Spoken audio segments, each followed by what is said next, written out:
The Omnic Weekly.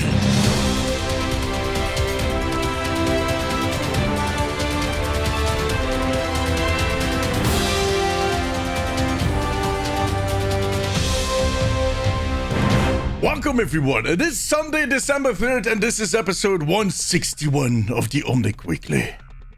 This week I'm joined, guys, this is going to be the biggest surprise ever, but look in the lower right corner right there, you have our boy LP. What's up, everybody? How you doing, buddy? Boy LP. I'm here. I made it on time. I was making it an emphasis to let you know that today I joined the podcast on time. Well, before on time. So technically I was like, Yeah, he was early this time around. He has the squinty little eyes because it's Sunday and it's pretty early in Florida, but just woke up, rolled out of bed. Yeah, there we go. When you said earlier you were on time, I thought you meant I'm on the schedule, like because you always are. You always have meetings and whatnot. But well, okay, no, you're on time. I should have. There we go. It's Sunday. It's the Lord's Day. I have a life too outside of work. No. Sure that Hey. You can't all be like me, where I'm always at this seat working. I understand. But before we kind of get all like mushy and whatnot, we have two guests today. You probably saw these two people. You were like, "What is this? What is going on here?" Let me introduce you to Kevh and Ashh. They are the co-owners. I say that right? You both are owners of Ex-Oblivione. I don't know why I just stumbled on that. I've said the name like a million times. But it's a team. I know Kevin because we used to work together. We are still working together on the Overwatch World Cup team for Belgium. I was the social lead. He was the manager. He did a great job. And we kept in touch, kept talking. And I started following his team, and it was like, oh, damn, these guys have branding. These guys have ideas. I like that. So we kind of kept in touch. And tomorrow we're going to get lunch together. So that is going to talk about the future. But oh, that's so sick. You guys are getting lunch together. Yeah. Well, we're both Belgians. You guys are like within proximity of each other. That's incredible. Yeah, we actually don't live that far from each other, but this is like a fun detail. We keep talking to each other in English everywhere. It's going to be so awkward tomorrow. It's just because we're both used to working with international crews that we kind of just pivot to it. And this is the first time I'm meeting Ashh. How you doing, Ashh? Yeah. Are you British? Good. Just, yeah, I live in England. All right, there we go. Right, I guess you're right.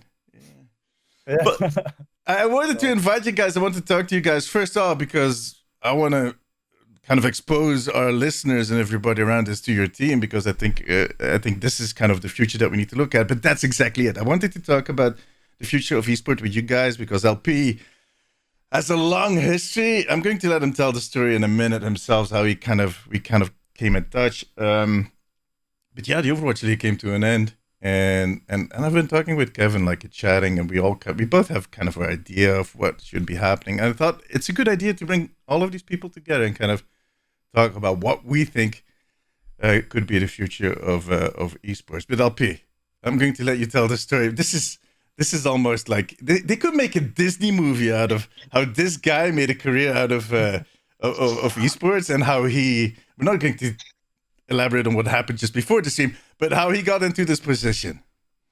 I'm not gonna lie, I don't even recall how we met. It was some long time ago in like a planet far, far away kind of story. And I was like, at one point I saw the Omnic post. I saw that there was a league happening. Well, it was actually before the league, right? Yeah. It was back in the Apex days still.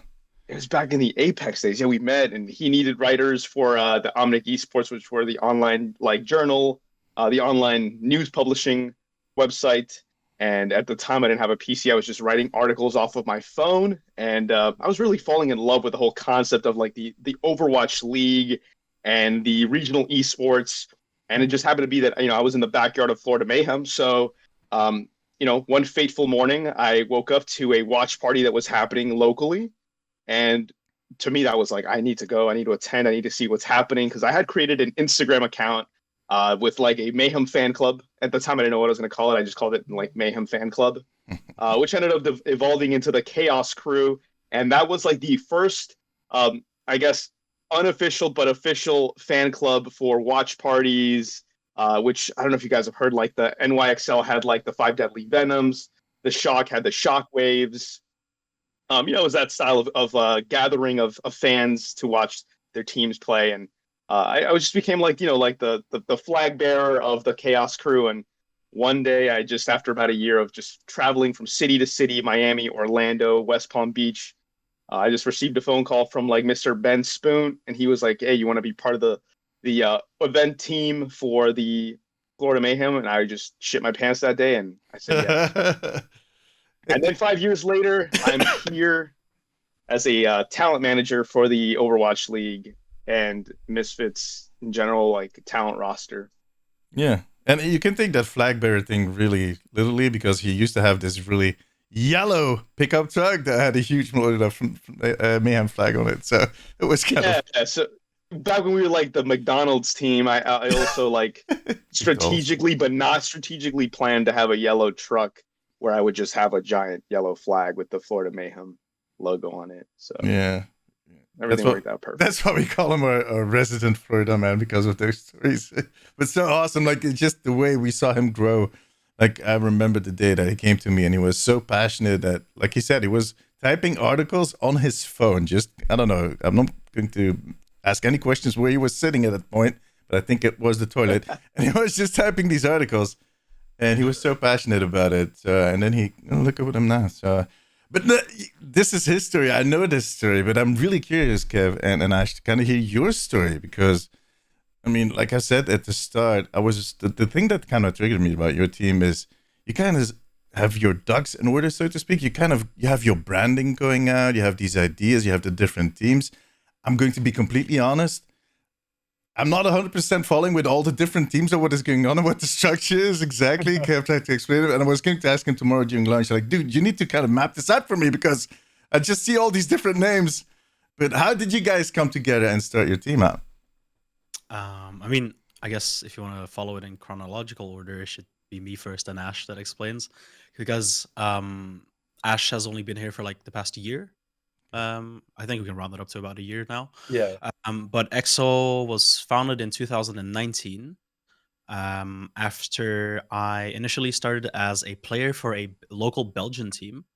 And I wanted to take it to the next step. I wanted to actually enter the competitive scene because we didn't scrim, we didn't go to any like tournaments. We were just a group of friends who hung out, who met up once or twice a month, and we called ourselves a team. We had a bit of branding here and there, nothing like extreme or official, and that was about it. Um, I met a coach while I was with that team who basically introduced me to the entire competitive scene. He told me what scrims are. Like he had to explain to me what scrims are, what coaches do, etc., etc. And we decided to just go along with him because we actually did want to pursue something a bit more competitive rather than just sitting in our closed off bubble. And that's like after a bit of back and forth, we decided to create EXO or Ex-Oblivione. And it was basically since then that like we just went for like an open tryouts. We had no idea who's who's good, who's not. All we knew was we want to create a team. We've come up with a name. We've worked on the logo, and we're gonna run open tryouts and see who approaches us, see who applies, and we fully trusted our coach back then to decide who's going to be in the team and who's not. Yeah. And it did not take long before we were basically at the top of what you could then call tier 3, which is basically like the top of open division. Yeah. And well, basically for the rest is history. Yeah. Yeah. Yeah. You I guys need to find out, how did you guys come up with Ex-Oblivione? It's one of the most unique names I've heard. You know, I feel like that took time. It was actually so our coach had a thing for sticking Korean names onto everything. Okay. Even his own username. His username was Simjang, and he tried to get me to change to a Korean name as well.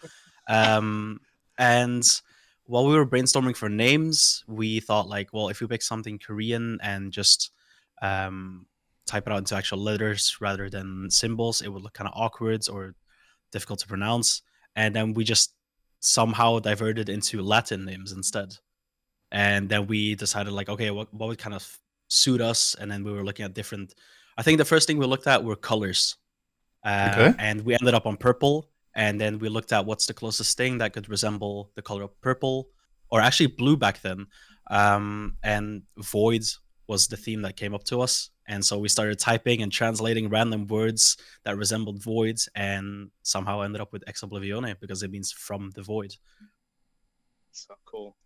Yeah, and there's a whole storyline behind your branding too, right? There's like, it's not like just going for the void. You basically, like, there's going to be a season in Overwatch pretty soon that they kind of teased that it's going to fit you guys pretty well.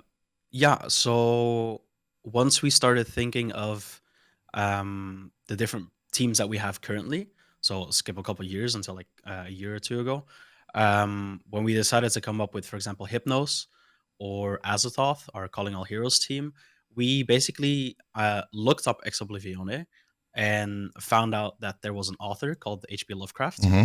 And we basically just decided to take their short stories and use them and the images that go with it and use those as our fundamentals.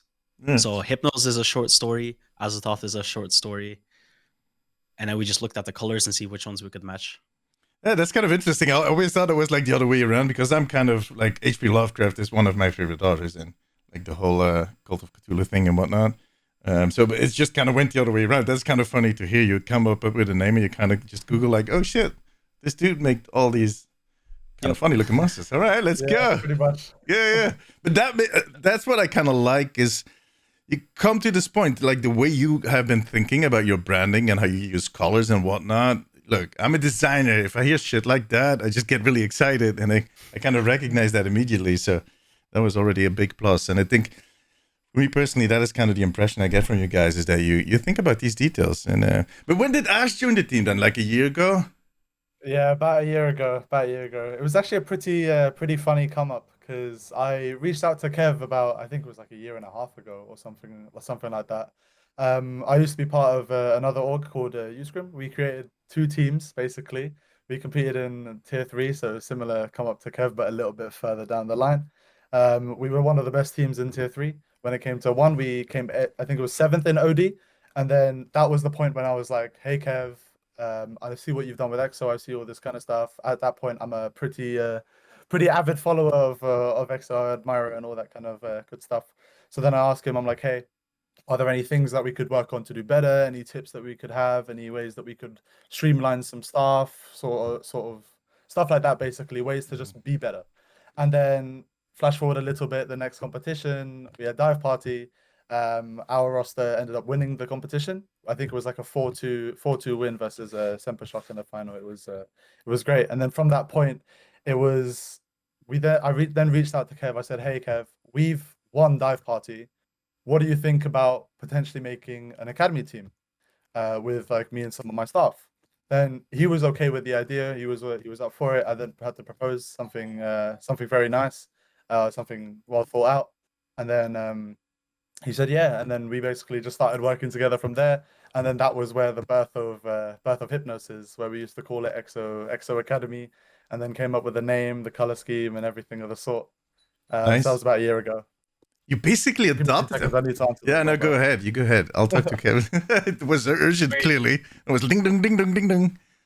If you don't mind me, is this how Ex-Oblivione just kind of like mashed up here? That's basically how Ex-Oblivione now turned into an organization. So we turned it from a team to an actual organization because Ashh reached out to us to create an academy, and then Ashh being as energetic as he is, then also proposed like, hey, what about a Calling All Heroes team? What about NA? Let's start an NA as well. Yeah. So then we held open tryouts in NA, and then we ended up with 2 amazing rosters. So we're like, okay, well, we have an academy team in EU, so let's also just make one in NA and use the same logo but just recolor it. And so that's how we ended up from having just 1 singular team to 5 within a span of like 3 months, maybe? Yeah, something like that. Something about that. Yeah. We gathered all the staff together, all the team. We got the staff team sorted out first, and then we moved on to the rest of the players, where we hosted the open trials, did all of that kind of stuff, got all of our branding and stuff. We just carried all of our branding and all of our staff over into NA just so that we could take a massive step forwards. And we performed pretty well for a team that literally just appeared in NA as well as Calling All Heroes. So it worked out pretty nicely, and hopefully we can use this as a very, very nice foundation to build upon that in the coming weeks and months. I love how the stories are kind of similar, LP. I mean, look at what you kind of did with your organization and whatnot, and how you kind of managed to. They're just doing the same thing. They just see opportunities and they just jump at them and make them happen. That's kind of awesome, man. I think It's very DIY, right? Like early days of Overwatch, it was all DIY. Grab what you can, build from the scraps. I mean, I think that is the perfect segue to what the topic for today actually is. Look, the Overwatch League is dead. Long live the Overwatch League. I made a video about it that is going to go live somewhere tonight, and that is actually kind of starting that way. Guys, I still have hope. Watch the League channel until the Twitter officially announces. No. But hold on to hope. It's just like the whole Overwatch League, like it started back as a dream. In 2016, it was announced at BlizzCon as this whole idea where these franchise models were going to kind of copy what they do in baseball, basketball, American football, even in soccer. Yeah. It didn't end up the way everybody expected it to end up. There are many, many reasons for that. We're not necessarily here to kind of discuss those reasons, but I do think the period I look most fondly back at was those Apex days where you basically had the teams that came out of nowhere, like you guys are doing now in NA, and you've been doing in here for the last few years. That suddenly there's a name right there, there's a team, and they do some crazy shit. And those are the storylines that I've kind of been missing. And my personal opinion, and I want to hear your opinion about this, LP, because you're on the other side of that line, is like, I think with the whole franchise model, not me, I have nothing to do with this. I want to just make it clear, I have nothing to do with this. They kind of sucked that kind of energy or that DIY, like you said it yourself. They kind of took it away, and it became this, I don't know, very structured and maybe slightly artificial thing. Yeah, 100%. Yep. Yeah. Well, I don't want. If you look at the early days of Overwatch, right, like the Apex, like when you had the Kongdu Panthera, Runaway, like that type of rivalry back in like the days, it was just like that was a sight to behold. Like I don't care where you were in the world, like you tuned in, you know who those players were. You were just so programmed into that scene, and in the other regions as well, that I think that once the league was announced, I think it might have come in a little too early. Mm-hmm. In the beginning stages, right? Should have had a little bit more of an ecosystem to grow on. But I just, like going back to those days of those rivalries, we should have let that form to create like deeper storylines, let the, future players catch up. I have so much to say about this, but I'll let the other guys kind of like riff off that. Ash, Kev, what was it like I'm presuming you guys have been following the Overwatch esports since the start, from the beginning. It might be a little later. I don't know. I don't know your careers like in Overwatch, because I'm an old fart. I've been around forever, so I'm basically like I don't know, Stonehenge or something. But like, is there like a team where you look at that was back in that time that kind of inspired you, that we're like, oh damn, those were storylines that really grasped me, or teams that grasped you? For me, it would have to be. I haven't been following Overwatch since like the start. So, like I said, I started back in maybe 2018 when I was with my local Belgian group. But the team that I used to look up to back then would probably have to be, I think, Team Giganti. That's a team that I used to look up to back then. Okay. It was also very hard to get scrims with them when it came to it. Once we finally made it up there in like the contender scene. Because they were so over demanded for scrims.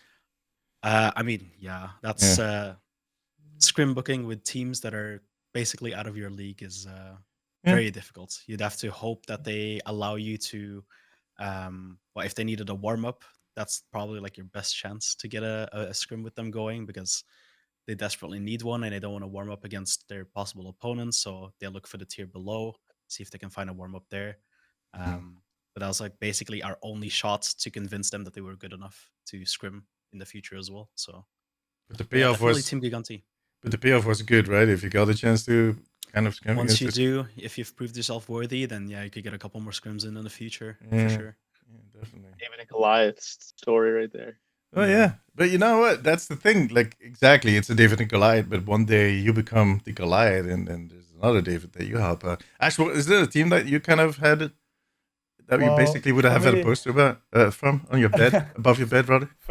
for me, it's a lot less Overwatch and more so for Rocket League. Because I used to be a semi-pro Rocket League player. I used to look up to Vitality, for example. Oh, nice. They were the team that I'd look up to and be like, this would be so cool if I could reach anything around their level.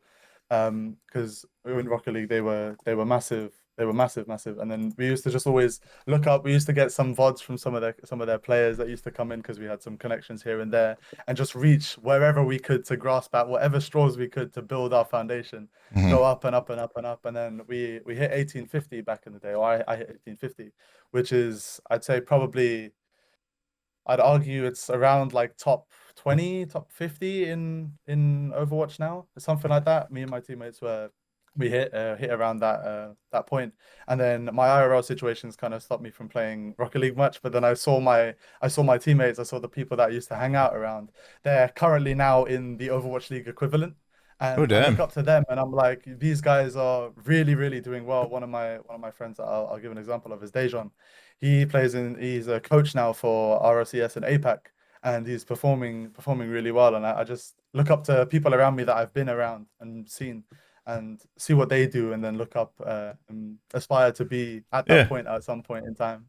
Yeah, nice. So yeah, mainly Vitality, I'd say, is my biggest. Oh, damn. Yeah, I know literally nothing about Rocket League except for the fact there's cars, there's a ball. That's it. I'm out. See ya, peace. So I have no idea what it means, but it sounds impressive. Let me put it that way. Now, in the last few years since you guys started, you've kind of been. I'm going to say, wow. Let me put it this way: you kind of been working and doing your thing under the shadow of the Overwatch League is maybe the way to put it. Do you guys feel that's my impression? That's how I kind of Yeah. yeah. Yeah. Yeah, a little bit. But look, like I said, the Overwatch League, whatever is going to happen to it, we'll see. It's kind of a wait and see. And I feel like LP knows something more than we know. But anyways, just kind of looking at a little corner if I can see him flinch or something. I'm not gonna lie, I really don't know as much as people think I know, just because I'm inside. All I know is that we are getting like these like championship rings, and they asked us for our sizes, and I was like, damn, I'm getting my own championship ring. I can't wait to wear that everywhere I go. Oh, damn, that is it. Yeah, that is real. Isn't that like something they do in the American football too? Like they have all these rings. I guess they do it in all American sports. I don't even know if it's in European sports. I'm just disappointed that I can't get my 3-peat. Like have my Michael Jordan or my Tom Brady moment. That's my only. Yeah, well, like you said yourself, I can't do these. Nothing to do with Mayhem outside of just like making sure that we had awesome events, but it's part of the family. Yeah, exactly. It's not like you were kind of giving anybody a back rub just before they started, which ended up in, I don't know, the win or whatnot. I don't want to know if that is the case, by the way. This one time, Gumba, our coach, he didn't get dinner from our chef, so I'd like rushed it over to him. I was like, "Yo, here, man, don't forget your food." So did he yell at you? I made sure he got fed that. No, I wasn't like a waiter or something. No, but he seems the guy that yells at everybody. He just seems that type of guy. I don't know. It might be my impression. If he's listening, then yeah, he used to yell at everybody. But I mean, hey, we got a championship out of it, so yeah, that's true. That's true. But anyways, to go back to my question, now that the shadow has lifted a little bit, and I think that is kind of the meat of this episode.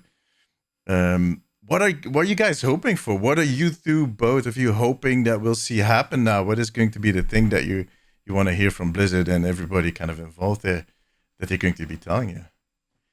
That's a big loaded question. I know. There's like, I don't know, at least a few, well, let's say 20 minutes of an answer in there. But where do you hope this will go? Just kind of high level. I think I know the answer, but I don't want to. I think overall, I just want to give a lot more lesser known people opportunities. And that's, I think, is probably one of the biggest things when it comes to esports, is being able to lift up or like open the gatekeep that people say, or be able to cross that bridge from being like just an average like tier 4 player that plays casually to then play tier 3, then tier 2, and then tier 1 eventually, and stuff like that. Just to give other people an opportunity to perform at a different level that they might not be expecting, which is something that we did similarly to Hypnos as well, is that for our academy teams, we didn't only choose the people that were the best. We chose the people that were currently as good as they can be, but have astronomical potential. Mm-hmm. And really cashed in on the potential that we can put in on these players, and put all of our eggs in the basket to try and muster up these guys to be the next best thing. And hopefully that will obviously pay off in the long term. So I'm just generally hoping that we're able to see a lot more upsets to make it a little bit more intriguing sometimes, and stuff like that as well. So you can't just sit back and be like, oh, okay, well, we can basically see what's going to happen for certain matches. Mm-hmm. Just to have a little bit more diversity when it comes to the performances between the David and Goliath. Yeah. I personally always felt, and I think you're kind of attributing to that, is that you basically always had a wall in front of you. Like the moment you started investing in players and trying to find those players that had the potential to kind of grow, you also knew that there was a point that if they could, basically players could grow to the next tier, but teams never could. So you basically always had that wall in front of you, and that is going to be lifted. Yeah, and I'll say especially winning contenders a couple of times, or EXO winning contenders a couple of times, and then that literally just being it kind of feels it's a very awkward point to be at when you're like, okay, we're at the best that we can possibly be, Mm-hmm. but there is still a whole other world above us that we can't access at all, regardless of whether we've won contenders like two or three times in a row. Mm-hmm. I feel like if that's something that we could look into seeing other avenues, that would be something really good for young aspiring players to not only just look up but look above and beyond into things that they could genuinely do for a career, for example. Yeah, definitely. Do you feel like your colleague teams, like other teams, and sometimes were a little hesitant to invest in talent because they were worried for that wall, or that they were, I don't know, was it always something in the back of everybody's head that it kind of would put a break on the choices that you made? Yeah, because I was mainly in tier 3, we'll say, up until very recently, where I've come up. Around there, you're definitely looking for literally just the best players possible, not experience-wise, just experience-wise, not potential-wise at all. There is very little investing into talent. But now that, because we have a little bit of a gray area, we have some time to do that. So I know certain teams that are working on picking up 1 or 2 players that maybe aren't so well versed in competitive scene, to train them, to bring them up to be the next best thing, as I said. Yeah, I think that is kind of the thing. Now, the involvement of Blizzard in all of that is also going to be important. I don't know how is it in Rocket League, for instance. Well, it's a bit of a double-edged sword, because I felt like when we had just Psyonix, when it wasn't actually owned by Epic Games, I felt like there was so much more. It was very more of an interpersonal relationship between the developers and the players. It felt like the developers really cared about everything that the players think, and they were less so of like a AAA game. That's not to say that obviously Epic Games isn't doing a wonderful job with Rocket League. I mean, the numbers speak for themselves, and everything like that. But I feel like when it was a little bit smaller, it felt a little bit more rewarding to reach the higher tiers. So when I was working with a lot of different people, we had different organizations. We had so many different organizations that were just working and investing in talent to bring in new people to then climb up from your tier 3 to your tier 2, and then go into tier 1 and stuff like that. Because it was a lot more easier, I think, to go up. And yeah, the Psyonix really gave the lesser known people opportunities to shine. And I think what Epic Games is doing now is also very good. It's an avenue that Psyonix didn't explore, where they can really cash in on not only just the in-game tournament aspects, but also externally, and give out a lot more investment in that Psyonix just couldn't really produce. So that gives a lot more incentive for players to perform. You get more money being put into the scene. Obviously, it's also a massively family-friendly game, so that's also a very good point too, that it's not a shooter. So I think right now the esports cap for Rocket League has definitely leveled up astronomically in comparison to how it was before. But I do feel like there's a little bit more of a disconnect, but not big enough for it to be massively palpable at all levels, I think. Yeah. I think that kind of comes with growth, right? The moment that your league becomes bigger and bigger, and more people get invested and kind of looking at it. LP, do you have, like, from your standpoint, like these smaller teams? I know your personal standpoint, but on a more professional kind of thing. Like, do you think like your your boss Ben and whatnot, how he kind of you don't this is really difficult. I can't ask him to look at this at the way that his boss look at it. He's not his boss, but you have like a feeling on something that you feel that they might be interested in looking at all these lower tier teams and how this more open system how they could help to stimulate that. This is a very convoluted question, but it's just because I want to keep them safe. No. I completely like. I know where like the, like coming from the bottom up. It's just one of those things where like, unless it's like a revenue driver for a lot of these companies and businesses, it's not really. It doesn't take precedence. It's not a priority for a lot of organizations. If there's no money or ROI for the long-term investors, that it's just like, Yeah, but what exactly? That's what I kind of figured. It becomes more of a passion. Yeah, then it feels like it just becomes more of a passion project. Yeah. I'm hoping that out of this we still see, because I used to like Overwatch League Saturdays, Fridays, like even Sundays at times were like things to look forward to on the weekends. So I'm really hoping that we kind of have that like same communal like gathering of just fans that can watch maybe the other like leagues that form around Overwatch, if whatever that future looks like. I'm really hoping that we do have that again, that communal spirit. But as far as like a structured league where like I think like major orgs are involved, and if you guys heard me earlier, that's what I was saying, like don't join an org. That's what, not like the smaller tier orgs. I'm talking about like the big boys, the I guess the AAAs of the org world. Those are the ones that just in a way will kind of like, and I'm speaking like over misses, but I'm letting you guys know, just it's one of those things that just gets kind of like the fun sucked out of it in a way. Because then it's just like looking up to the investors. It's like, are we getting what they need? Like, and then it just becomes like, it becomes a revenue like thing. It's like you join the major labels. Now you gotta kiss up to the Sony records, the Columbia records, and you sold out in a way. But yeah, that's why I think that the minor the minor leagues or even the tier 2, tier 3 teams are just so important for the ecosystem, because out of that you will build that giant tree. But if they kind of go for this thing, because we have heard some rumors since the last few months how they might be approaching this, but let's just say and hope what I personally think would be the best way to do it is to kind of open it up and to kind of make it like it was back in the day, in the Apex days and whatnot, where you it becomes this bootstrap kind of thing to yourself. You work your way up. I don't think your big orgs like Misfits are going to bother just even taking part in that in any way. So I always thought it was easier to I thought it was a more accessible product to just digest when it was in the minor leagues too, because I mean you could just pick up any team that you'd like, you run away, chicken tendies, just because you like the name, and just go in there and just follow them, as opposed to being kind of like regionally based, where you're like, oh man, I'm from Florida, so I gotta like the Florida team, I guess.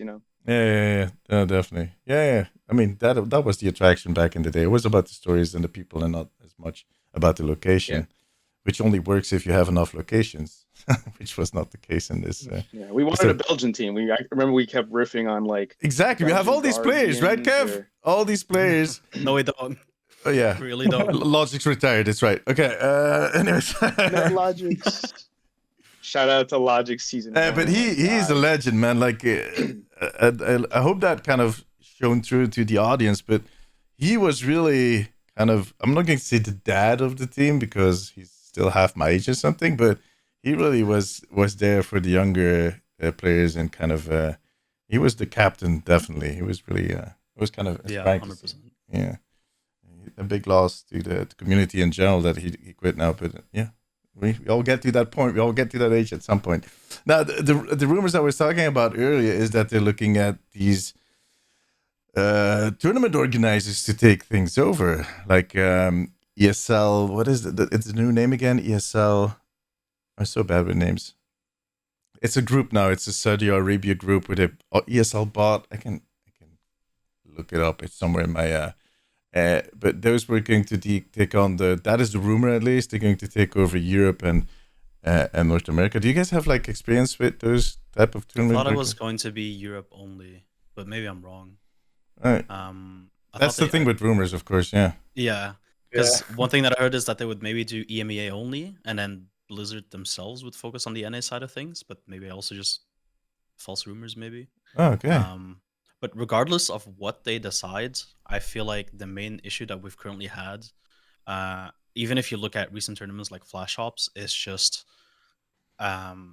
they don't listen to the feedback that we provide, Mhm. or they don't even ask for it. But then when we do provide them, it's a common phrase that even Ash by now, within less than a year of experience, has already heard a lot of times. Is we'll keep it into consideration for next time. Yeah, and that doesn't happen. And well, it doesn't happen because either they forget or they implement a different format where that feedback doesn't apply to anymore. So Mhm. if you look at the most recent Flash Ops, especially on the NA side of things, because on EU was pretty straightforward. Every single team that went 8-2 qualified. If you went 7-3, you were out. The numbers worked out perfectly, so it made it so that there's a somewhat of a fair top 8. On the NA side of things, you basically had to be 9-1. And I think I don't know the exact numbers anymore, but only a few of the 8-2 teams qualified, whilst all the others didn't, despite also going 8-2. What we found out afterwards is the fact that the placements were calculated based on opponent match win or opponent match win percentage rather than map scores. Okay. So a team that, for example, had 30 map wins could still place higher than a team that only had 28 map wins in total. Um, the main issue we had with that is both of them have their advantages or disadvantages, whether it's map scores or opponent match win percentage.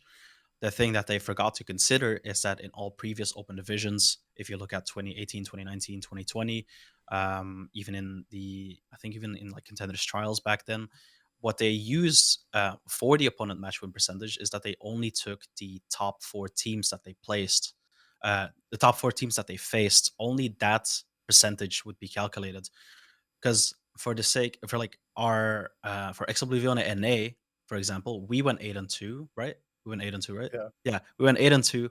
And so obviously, if they were in EU, they would have qualified. But on Mhm. NA, because there were way more teams, we didn't, because I think 1 or 2 of the teams that we faced just forfeited or disqualified, and so their win rate just plummeted to 0. Oh So yeah. our Yeah. average plummeted as well as a Yeah. consequence of that. So basically, stuff And you don't have control over. exactly. Yeah, Yeah. So exactly.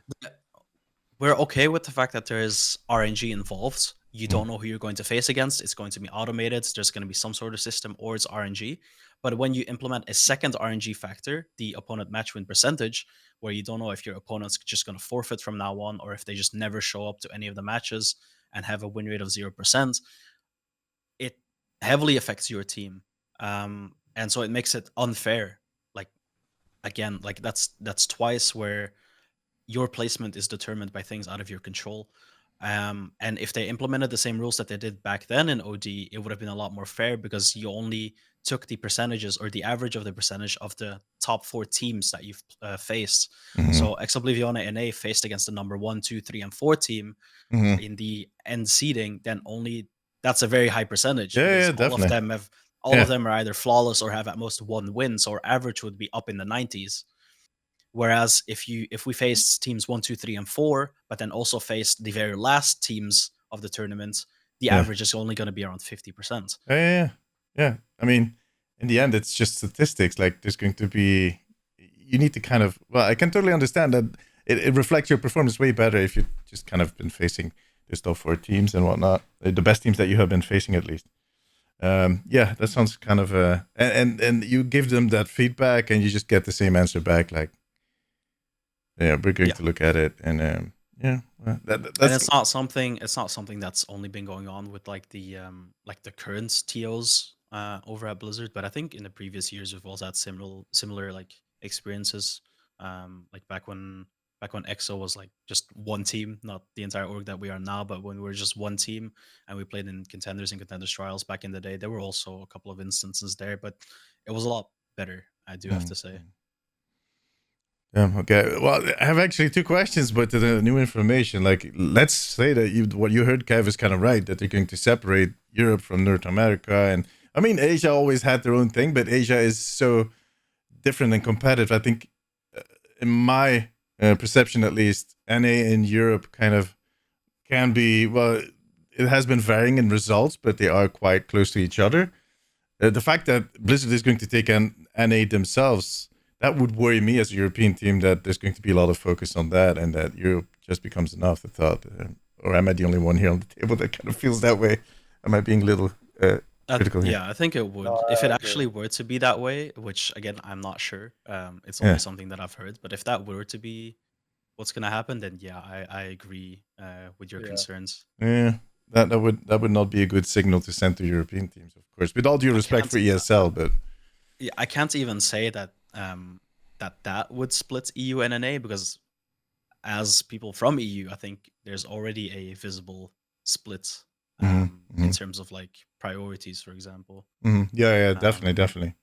Yeah, So we've it seen. would even further split Yeah, us yeah, apart. further split is. Yeah, definitely. Well, we've seen the same thing. I mean, how many European teams do we have in the Overwatch League? LP two, and then one moved to Vegas. Yeah, one move to Vegas, and Yeah. that's a good question. That's a good just question in general. But I feel like with NA being Blizzard's priority market, you could almost see like what role that'll play for collegiate like level teams, and what that future looks like, right? With a huge emphasis in American like college football, for example, or just college sports in general. I wonder if that's going to be their next focus, and what we're gonna see out of that. So. To be honest, I think it would be kind of, if the rumors are half true, let's just say that they would be focusing really on collegial teams and whatnot to kind of, I think that is kind of what a lot of these sports need, is at that bottom level where people kind of start out, where they make the career, that they stimulate and that they kind of invest and that they get things going, that they kind of give those teams the funds and the whatnot and the structure to kind of do their thing, that they let go towards the higher tiers and kind of let the organic takeovers, so to speak, not you just let go, but kind of have it more. So that would kind of be interesting, because in Europe we don't have that kind of system as much. I don't think there's as much emphasis on colleges facing each other and whatnot. I think that we have it. I don't even know if there's a structured way of doing that here in Europe. I don't think so, right? You know what? Come to think about it, I'm starting to see kind of the migration over to collegiate, because we've had former Call of Duty players that have joined college teams for the scholarship, for the full ride, or right, sometimes they'll have a discounted schooling rates for just being part of like the Call of Duty team. So I've heard actually RuPaul from Florida Mayhem talk about, hey, like we still have collegiate Overwatch is still an option, right? You get a college education out of it, and you're still playing what you love to do. So I would have, yeah, like that seems to be like a very like almost like transition over to where that. So I wonder if we're going to see maybe more migration of I'd love to know what you guys think. Maybe more migration of European players or to NA for like schooling, like school visas or whatever. See what that. I think it's definitely been getting a lot more popular, especially over the last few years. Like if you think back like 2022, something like that, not that many players. Like it was I can almost pinpoint like a couple of players from EU that went to NA collegiates, like for example Tap. And that was like I think one of the first, or maybe at least one of the first that I recognize from EU that moved over to NA collegiates. And then when you look at NA collegiate now, I would say there's a pretty decent amount of EU talents moving over to NA to go to collegiate instead. So I think like it's definitely getting popular, and it obviously benefits the players. Like you said, they get schooling while still being able to do what they love. Um, and the quality of the teams in collegiate seem to be improving a lot as well. So I think it could create a very good league within collegiate as well. And I think in the UK there are some teams out there as well. It's not as official, I believe. It's not as official. It's not as supported by Blizzards, as far as I know. But there are some UK collegiate teams as well. So Yeah, like we have UEL and I think it's like NEL, which is basically like the different separations. I go to a university that partakes in them, but in comparison to collegiate, I don't think there's really there isn't really a conversation, to be honest, because it's just it's not as popular here for now, Hmm. which is obviously unfortunate, but it's understandable as well, given everything that goes on when it comes with return of investment and the actual priority of what they want to do. But it would be nice to see a little bit more done. But I think the motivation is really lacking when it comes to the individual universities that are Exactly. in the UK and Yeah. Europe as well, because there's less incentive to really do that, and then unis don't really offer scholarship programs and stuff like that, where you either get a full ride or a little bit by playing on an esports team. There's just a lot of things that just compile on top of each other that just kind of slowly bring down anything that isn't NA collegiate. Um, when it comes to like school esports. But there are a couple of teams. I think Portsmouth is one and Warwick are the other, where they have some really good talents. I went to a LAN where Warwick actually went. The university didn't pay for the trip itself, but they went and represented the university at the LAN in the UK, which I found pretty cool. Which was something that a lot of the people in the Overwatch community looked up to and was like, this is something that's really cool and that could be something that works out well later on. But it's just like I said, the motivation, and Mm. there's not really a drive for universities to want to do that, apart from just either, um, looking a bit different or doing something Yeah, that no one else is marketing. really I was going doing. to say it's more of a Yeah, marketing thing. We don't have that history here in yeah. Europe. Kind of. I think the only thing that has that thing is rowing for some reason. There are some Europe. There is, I think, a league for colleges that do rowing. Don't ask me how I know that. I don't row myself. I can't swim for fuck, so I'm not going to get in any rowing boat. But there definitely is. But other than that, the only thing here in Europe that we've seen is like sports, like soccer teams trying to get a youth organization out of Yeah. it, kind of getting that kickstarted. But it always like I think that's what you're hinting at. It always feels as some kind of marketing ploy. And while in the States you guys have like a history with that, it's kind of in the DNA of every university and college that you have every sport The represented. draft, right? Like Yeah, after college, you're drafted either to play exactly. for the NFL or the NBA. It's kind of like the progression of Yeah, your athletic career. yeah, exactly. Yeah. So that kind of explains why Europeans would be good. And I don't think that is necessarily bad if kind of Blizzard takes control over that a little more and kind of tries to stimulate that, and that Europeans would kind of go study abroad as long as they get back and kind of can use their talents in a broader sense, and that we get a decent European league going. On the other hand, like, what do you think about organizations like ESL? Face It is the group. They change names every few months because they got bought up and whatnot. But have you guys had experiences with tournaments that they organized? I don't. They did like some stuff in Europe, if I'm not mistaken. I don't know Yeah, much a about little Face bit. It. Yeah. Do you like if they would be the ones to organize? Would you kind of feel comfortable with that? Would you think like, okay, this shit is going to be organized? We feel like there would be communication, line of communication open there, or I don't know, based on your experience. I think the general consensus from what I get from people that know ESL well is they would be pretty happy with it, to be honest, from what I see, if they held it very similar to how they do with other games. Because I remember with Rocket League we used to have ESL quite a bit, where we used to also play on it used to be really good when we used to play in different tournaments. There used to actually be proper rankings that used to go from S to A to B plus, B minus, and stuff like that. Basically, that was the sort of like tier one, tier two sort of thing. And you'd never really be gate kept. It's always individual skill that gets preferred over teams. It'd be very Okay. difficult to get from teams to go up from, let's say, like rank C to rank A, or for example. It'd be very difficult for the teams to do that, but it's much easier for the players to do that individually, which I think if somehow we're able to capitalize on individual players being able to move up rather than prioritizing teams, I think that could be something very good, which is something that's happening now anyways. I mean, we've had a couple of Overwatch League players run through EXO, but if we try and see where we can push that, maybe have a league in between the Overwatch League past the region lock. So you have like the NA, the EU, or the EMEA, and those kind of regions where you just have those regions locked, and then a league below Overwatch League, which is like, we say, relegation playoffs or like promotion playoffs between teams that have won tier two, for example, and teams that have come last in tier 1. Something like that maybe could be good. That's not only just region locked, but also just across all regions. I think that could be something very interesting if explored correctly, where you not only keep this general structure that we have now, where you have the region locks going up the tiers, but you have a lot of availability when it comes to the reach of players that you can have, the potential that you can bring up and down depending on the different teams that perform or don't perform in Overwatch League or the tier below, for example. I think that could be something pretty interesting explored. Maybe a tier 2.5 or something like that could be pretty nice.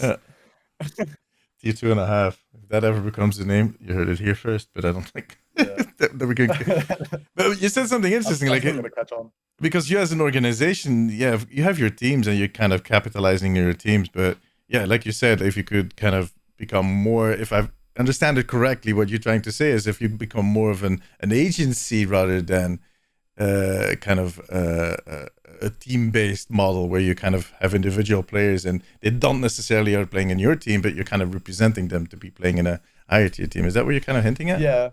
Yeah, I'd imagine something like that could be really interesting to see, where you'd have the players that play for a team, but they all play in a part of another team, which could get a little bit confusing. But if talked about in terms of like structurally, it could work as a sort of like loan sort of technique that a lot of like football or soccer teams do, where they have a player that is part of their team, but they're also just on loan playing for other teams, but they're still contracted to an parent organization. Yeah. That's like Messi's contract in MLS, so he can play. Yeah. It's an interesting idea. We already see some of those. We already see like a small batch of that happening currently in Saudi E-leagues. Yeah. Like we'll have these Saudi Arabian organizations. Like the best example, obviously, from own experience right now is Hadi, who is contracted with Twisted Minds, but was allowed to play for Ex-Oblivione in Flash Ops. Yeah. But he's still a TM player. However, he's playing with us for Flash Ops, and he's going to play throughout the whole tournament. And he obviously just won Saudi League. Yeah. So stuff like that could be really interesting, where you're able to spread the talent around to not only keep the talent at the highest level, which is, we'll say, the winners of Saudi League and Overwatch League, but also bring them down to tier 2 at certain points in time to distribute the skill on different levels to provide organizations with better opportunities to perform. Yeah, that's an interesting idea. That's an interesting model. And I think like the example that you gave in soccer, I almost choked on my own spit there. Did you hear that? It was interesting. Yeah, you have these players on loan. Like we have a few of them in Belgium. A few of our big players are always on loan for another team. But that is kind of a historical big contract, millions contracts. I think if you kind of do it from the start out, it could become more of this agency management model where because all these players do need support. And look, you're the guys that can give these players support. I think like we've seen it with the Overwatch World Cup, Kev. We've seen like some people that kind of not struggling necessarily, but there are a few challenges tied in playing at that level, both on the skill but also mental level. And I think there could be a unique spot for organizations like yourself to kind of rise above that kind of team-based model and kind of become more of a talent agency, so to speak. And it's kind of a dirty word, but you know what I mean. To find a different word. It's going to be different than 2.5, but we're going to find something. We're just going to brainstorm about it. I think I actually missaid. I think it should be League 1.5, right? Well, yeah.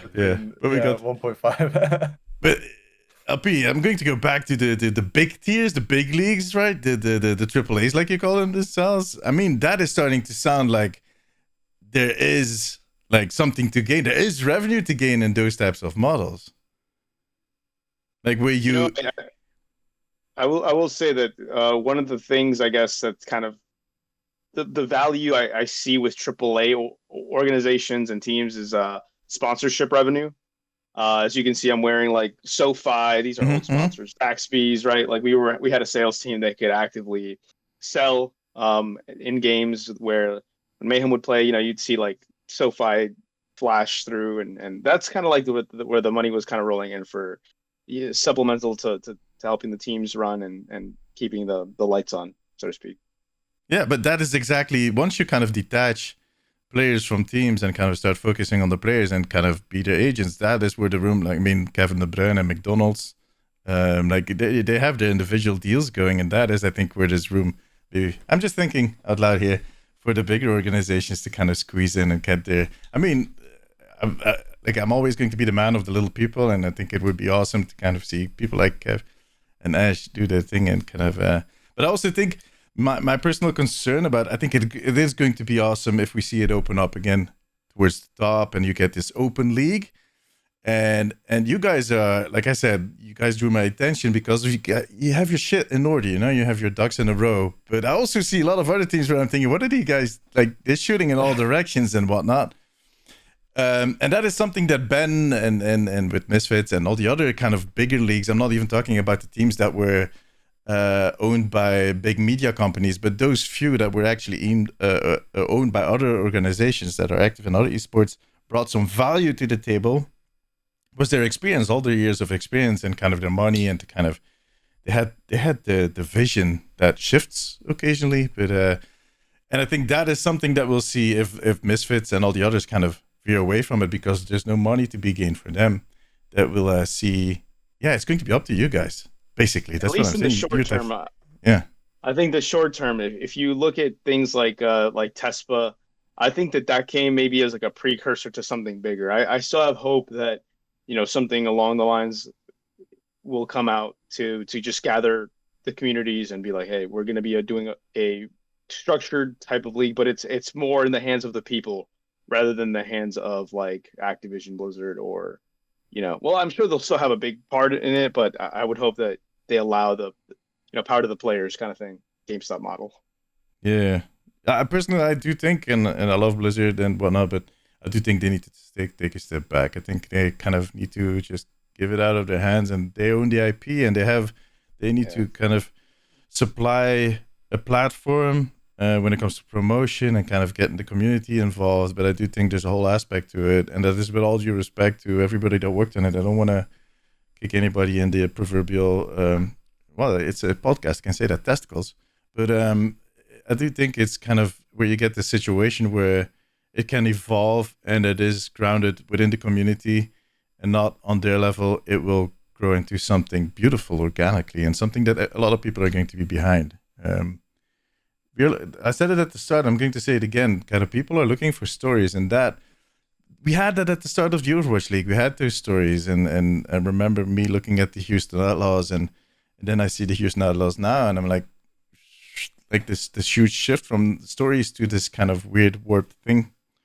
Yeah, so I heard like rumors, and I'm not 100% sure how Valorant's structure works, but there were some rumors that the kind of like the league wanted to move more into the like Valorant relegation model, and that was kind of that Valorant was seeing a lot of success as an esport because of that. I don't know if you guys have any insight into that or. Yeah, I don't even know what it means. I'm not familiar with. Yeah, they have like a VCR, VLR, and those are the kind of rankings that they have. Where if you perform really well in your matches, it's like a Swiss stage basically, but it's a very, very prolonged Swiss stage. So I guess you could call it just a league generally, but it's kind of like that from what I know as well. I have very limited knowledge, but there is that promotion relegation sort of thing that was something that I was alluded to before as well that I think could be pretty cool. Because yeah, like you have heard a couple of that as well. People saying that it would move into a bit more of a CS:GO style or like a Valorant style, where you'd have very free-flowing teams that would move up and down that provide you the underdog stories or the big upsets and stuff like that. Yeah, I could provide a little bit more.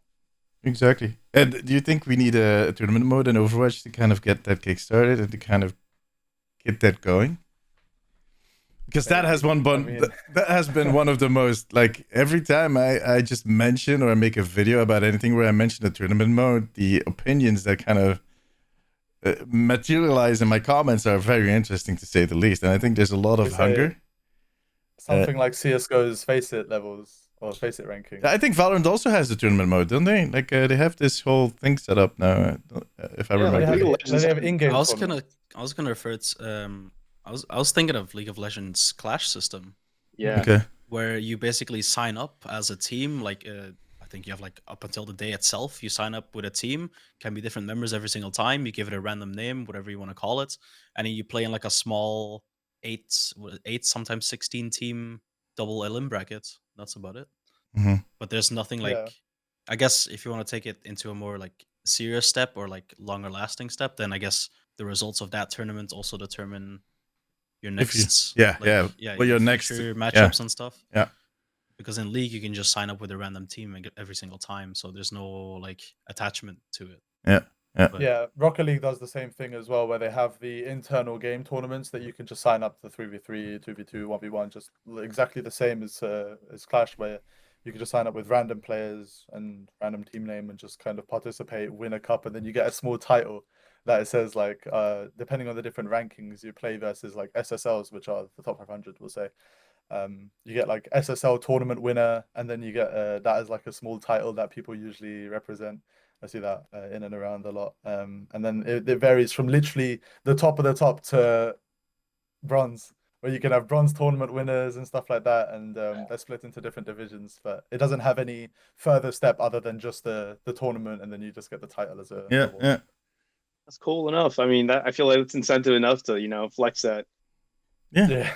But let's just say for 95% of the community, that is going to be enough. And yeah, there's always Bronze tournament winner, biggest Could flex. you imagine? I mean, for casual users, I think it would be a great thing. I think it would be great Yeah. as an incentive for them to do. Like, it gives them something to do other than either grinding quick play or arcade or competitive. It gives them something to do as a team. Like, we all know that like actual playing normal ranked competitive in Overwatch is not the same as playing scrims. It's not the same as playing in an actual tournament. So having something like that where it's like you can sign up with a random team, no attachments. You can play with a different team next week or next month or however many times they want to host it. I think it's like a great like middle path Mhm. that they can take if they want to actively get the casual player base to do Yeah. something and experience something similar to what the pros do. I used to We all occasionally know do that. organizing scrims. We all know that organizing scrims on Discord is like a nightmare. So having this be that that middle ground is so much easier and so much funner. Yeah, it is. It is. Like I remember, like not too long ago. I think like I'm going to say like a month and a half ago or something. I still got a message from a team that was asking to scrim with the Belgian team. I was like, I'm sorry, dude, but like half of our team has retired. So like, I'm sorry. I remember it kind of, yep, non-existing right now. So sorry. So yeah, everybody's always looking for. But I used to do these Omnic Post tournaments occasionally. It's so much work to kind of set them up that they always try to convince me to do another one, and then it kind of gradually builds up, like no guys, it's too much work. I'm focusing on maybe I'll do one, and then the day after I'm like, what the fuck did I do this? Seriously, it's just so much work. But I do have to say, like, the interest and the people signing up, and it shows that there is some interest. I do think also that there's a whole factor in there where well, tools like finding random or finding teammates, like the looking for group 2 that we had in Overwatch 1, should also be coming back at that point, because there's so many people out there that don't have friends to play with. Yeah. Back in the good old days when you could message in your all chat when you say anyone looking for a game, back when you were silver, gold or whatever. You see someone randomly message you. Yeah, that doesn't happen anymore because the people were just typing weird stuff in general chat, so they had to remove it. That's the Overwatch community for you. But hey, teams, if you're getting requests to organize tournaments, we got you, right, Ashley? Hey, look. Yeah, I mean, we do. We're going on lunch tomorrow. That was one of the topics I wanted to talk about, because I do think those are kind of the things that we can work together on, is these tournaments, and kind of it could be interesting. Because I asked LP and he was like, "Fuck off, man." No. LP would never say that. No, definitely. We'll talk about it tomorrow. Sounds good. But I do think we're in kind of an interesting time. I think, like I said, it's the Overwatch League. It's a dream that kind of passed, and I think we all have seen it kind of warp into something that we didn't hope it would become. I think I've been saying it so many times on this podcast in the last few years that I felt like, oh, this might be the last season, and I wasn't right. It was the season after that, but still close enough. Just because we can. Go ahead. I will say, D, that as far as the game goes, I used to grind Overwatch like the first 3 years of the game. I stopped maybe for about a year and a half too, just like actively playing. But recently, as a casual fan, I've jumped back into the game and I'm having a lot of fun. Yeah. So if that's anything to go off of, then I say that the game is, I think, hopefully on the right trajectory. Oh, definitely. And that's like, I think 2024 is going to be an interesting year. That's what I'm thinking. I'm seeing a lot of things. I've talked to a lot of people at BlizzCon too. I got to talk to Gavin Winter, who made the whole new competitive system, which was kind of a funny interaction because at first I didn't recognize him. So he was talking to me and he was like, yeah, I'm kind of nervous to be on stage tomorrow. I was like, what? Like, yeah, I have to explain the whole competitive system. I was like, oh shit. Yeah, you Gavin Winter, right? Yo, damn. Yeah, that was a typical D moment. But anyways, I feel like the game itself is going somewhere. And I think esports now with kind of the shift, kind of this goodbye from something big. I think there's like a new horizon that is opening up. And for guys like yourself, and if Blizzard focuses on the right things, and this is what it's all going to pivot around. If Blizzard makes the choice to kind of give it out of hands and give it to ESL, for instance, to kind of do it both in NA and just treat every region equally as important. And I don't care about like if you kind of build the foundations of everything that could happen both in game with the tournament mode and collegial in the States, and kind of we basically plant the seeds for something that all the other teams can do something with. I do think it's going to be an interesting next 12 months. And then maybe we should do this again in 12 months with the four of us and kind of look at, if something happens. Before. Yeah, exactly. If something happens, it could also be that they're kind of debating so long that we have to wait till 2025 or something when it comes to esports. But I do think something is going to shift this year. And LP is going to know it before all of us do, and he's not going to tell us. Hey, no, he's professional. You know I'll always tell you candidly. It's just so you know, but I know nothing as of now. Like genuinely. No, believe you, buddy. I believe I have you. nothing. All right. No treasures, unfortunately. It's kind of insane that we've already been talking about this for an hour now.